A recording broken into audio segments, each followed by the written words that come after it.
네, 한국미술품거래소 아트스타게 운영을 준비하고 있는 아트스타게 김준호 대표입니다. 반갑습니다. 오늘은 여러분들이 보내주신 질문, 또 댓글로 남겨주신 질문을 모아서 궁금하시는 내용들에 대해서 이야기를 나누고자 합니다. 재미있는 질문이죠. 재밌게도 그 그림의 가치들의 가격은 되게 정해져 있고 또 지금도 거래되기도 하죠.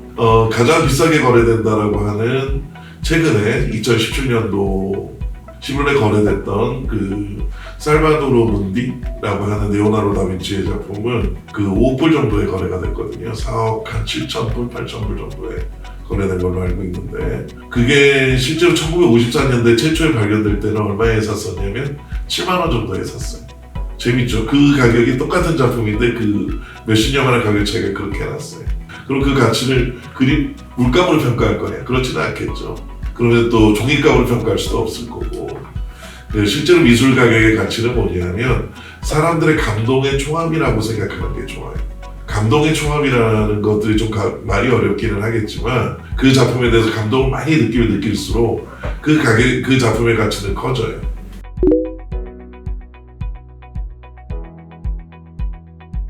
실적만을 가지고 지금의 테슬라 주가를 예측하는 건 말이 안 돼요. 사실은 삼성전자의 실적이 더 좋거든요. 근데 애플 주가보다 훨씬 더 떨어지죠. 이런 것들 미래에 대한 그 가치를 보고 평가하는 거라고 할 수 있는데, 아트스타게 취급되는 미술작품도 아니면 지금까지 거래되는 미술작품 또한 그 거래에 그 규칙성이 있어요. 그 규칙성이 뭐냐면 그 사람들이 좋아하는 작품, 그리고 시대의 트렌드가 있고 그 트렌드에 맞춰서 어느 작품들이 더 좋고 어느 작품들이 더 인기가 있을런지를 예측할 수 있겠죠. 그래서 작품 가격이 올라갈 수 있다, 이런 얘기들은 그 트렌드를 보고 사실은 예측할 수 있어요. 아주 굉장히 다른 특이점이 하나 있어요. 그게 뭐냐면 상설 거래 시장이라는 거예요. 이 미술 분야를 새로운 자산으로 만들려고 하는 굉장히 다양한 시도들이 있어요. 메타버스에 NFT를 올리겠다는 시도도 있고, 또 분할해서 거래해서 공동구매를 해서 재매각한다는 시장도 있고, 또 굉장히 다양한 시도들이 있는데, 이 시도 속에서 아트스타이 갖고 있는 아주 강력한 차이가 있는데, 그게 상설 거래 시장이에요. 쉽게 얘기하면 산 그림을 1cm 단위로 소유하고 그 1cm 단위의 그림을 바로 시장에 내서 즉시 거래를 할 수 있다는 거예요. 기다려서 나중에 이게 팔리면 배분하고 이런 시스템이 아니라 그 조각 단위의 작품, 이 실물들을 실제로 즉시 거래할 수 있어서 그 직관적인 유동성이라고 표현할 수 있어요. 그러니까 바로 유동화시킬 수 있는 시스템을 가지고 있다는 거죠. 그게 굉장히 큰 차이예요.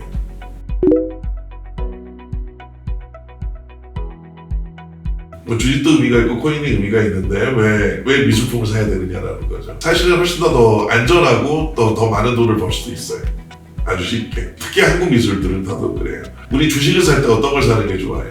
저평가된 주식을 사서 좋을 때, 가격 좋을 때 파는 게 좋잖아요.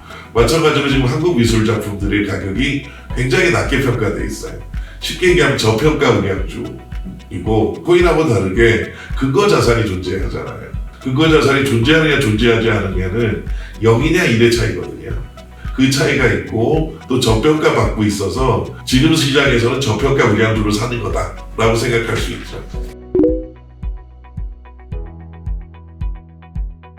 삼성전자 주가가 많이 오른다고 해서 증권거래소가 삼성전자 주식을 팔 수 있는 건 아니잖아요. 증권거래소 거래소로 존재하는 거고 아트스타도 거래소로 존재하는 거죠. 사고 팔고 하는 거는 지속적으로 투자자들이 판단해서 하는 거고, 다만 전체를 소유하고 싶은 경우도 있을 수 있겠죠. 그게 주식시장에 상장 폐지를 하는 게 있거든요. 나는 이 기업의 이익을 전부 다 내가 누리고 싶으니까 내 기업을 전체를 상장 취소를 하고 싶어요 라고 하는 게 있을 수 있어요. 마찬가지로 있을 수 있는데, 그렇게 되면 공개 매수라고 하는 절차를 밟아서 모두에게 나는 이 가격으로 좀 더 높은 가격이죠. 당연히 시가보다 내가 소유하고 싶어요 라고 하는 공개 매수 절차를 만들 수도 있을 것 같습니다. 물론 모두에게 열려져 있습니다. 그러니까 소장자에게도 열려져 있죠. 예를 들어서 아버님한테 아주 좋은 작품을 물려받았다, 이렇게도 상장할 수 있고요. 우연찮게 소장하고 있는 작품들을 좀 상장시키고 싶다도 있을 수 있고, 작가가 이럴 수도 있죠. 그런데 물론 우리가 투자할 만한 그 작품이어야 되는 거죠. 우리가 상장 주식이라고 하는 건 한국의 대표적 기업을 얘기하는 거잖아요. 마찬가지로 우리가 상장을 한다라고 하는 대상이 되는 그 작품들은 우리나라의 대표 작품들을 대상으로 하는 거가 되겠죠. 누구나 그 상장 신청을 할 수 있지만 누구나 될 수는 없겠죠. 선정위원회의 엄격한 심사를 거치고 그 엄격한 심사 속에서 협의된 가격이 상장 가격이 되고 그걸 통해서 시작할 수 있기 때문에 누구나 신청할 수는 있지만 누구나 상장될 수는 없는 그런 시스템이겠죠. 시장 운영하는 사람한테 굉장히 어려운 질문이고 해서는 안 되는 질문인데 이걸 하셨으니 이러면 이제 현대미술이 어느 정도로 올라갔는지 뭐 이런 걸 가지고 얘기할 수밖에 없을 것 같아요. 아까 얘기했던 레오나르도 다빈치 작품도 있고 잭슨 플락 작품도 있고 뭐 오크니 뭐 이런 그 정도의 그 미술품의 그 상승률을 보면 주가 상승률 지수나 또 인플레 지수나 모든 것들보다 앞서 있어요. 한국 미술시장은 이렇게 얘기하는 게 좋아요. 국민소득이 3만 불 이상이 되면 내 소득 속에서 예술품에 소비되는 비율이 있어요. 그 비율이 한국 사람들은 지금 0.02 정도 되거든요. 선진국이랑 우리 소위 말하는 다른 나라들하고 차이가 있어요. 그러니까 그 비율 정도로는 우리 미술시장 그 작품들을 사는 것들이 올라갈 거라고 생각을 해요. 1.14% 정도까지는 가지 않을까 정도가 제가 생각하는 예상이고요. 그럼 0.02에서 1.14% 정도의 시장의 전체의 가치가 올라갈 수 있다라고 기대할 수 있을 것 같아요.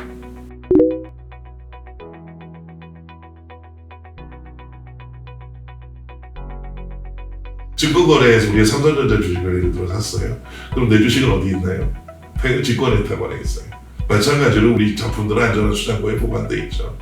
그리고 팔리지 않는 주식이라는 게 있을 수 없는 거죠. 상장 주식이라고 하는 것과 그 소유주만 바뀌는 거니까. 그래서 우리 그 작품들은 안전한 수장고에 보관돼 있고 또 안전하게 우리가 인정하다는 곳에 있게 되겠죠.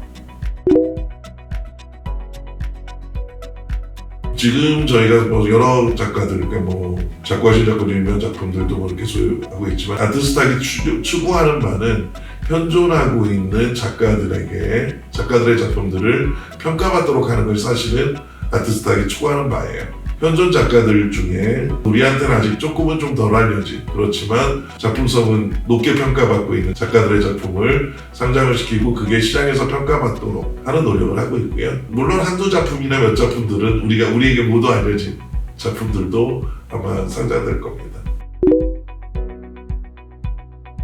그 전시를 할 수 있는 공간을 저희가 만들려고 하고 있고 전시장에서 쉽게 작가들의 작품을 볼 수 있고 또 커뮤니케이션 할 수 있는 그런 시간과 장소를 좀 만들려고 합니다.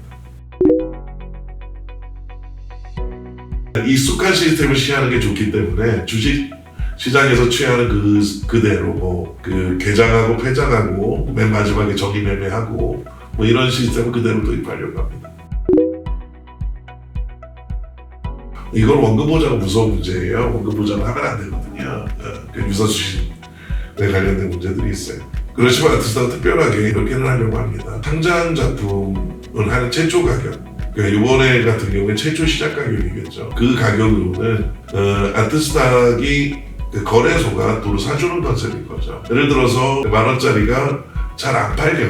거래를 하고 싶은데 내 이동을 하고 싶은데 안 돼. 그러면 그런 시스템을 써서 판매를 요청하면 시작가의 80%, 20% 수수료 빼고 80%는 본인이 취할 수 있을 겁니다.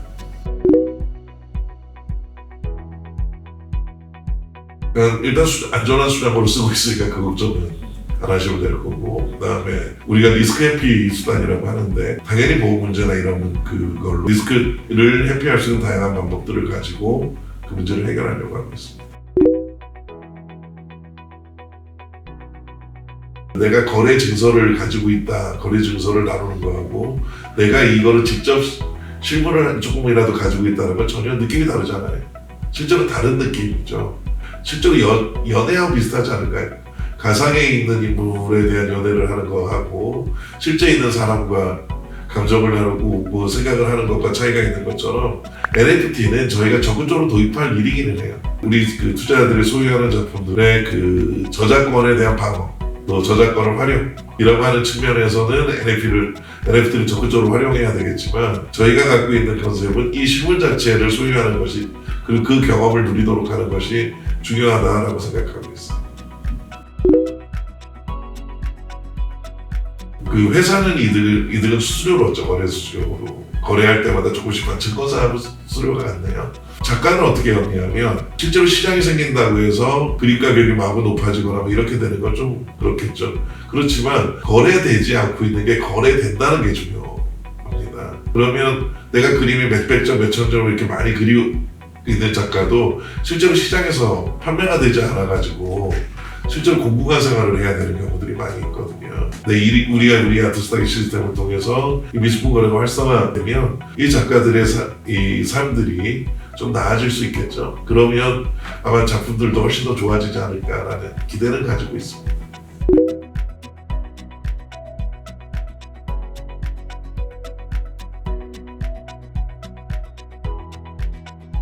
네, 재밌는 사례죠.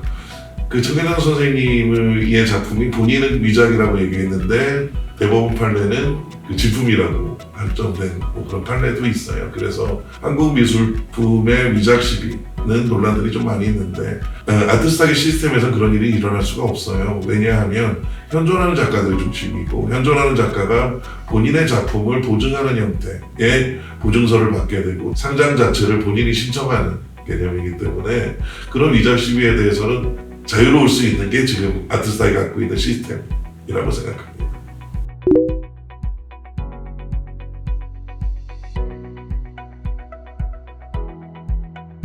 어떤 우량주든 그 장기 보유가 답이죠. 모든 주식도 장기 보유가 답이고 그거는 뭐 워렌 버핏도 그렇게 얘기를 했고요. 그렇지만 단기로 소유해서 그 수익을 누리는 것도 저는 나쁘지 않은 방법 중에 하나라고 생각합니다. 미술 작품에 대해서 유동성이 굉장히 커질 거고 유동성이 높을 텐데 이 속에서 단기적인 수익을 수련하고 그 다음으로 움직일 수 있는 것 또한 나름대로 투자 전략 중에 하나겠죠. 그래서 이거는 뭐 성격과 성질 타이지 않을까요? 그거는 뭐 그렇게 할 수 있겠죠.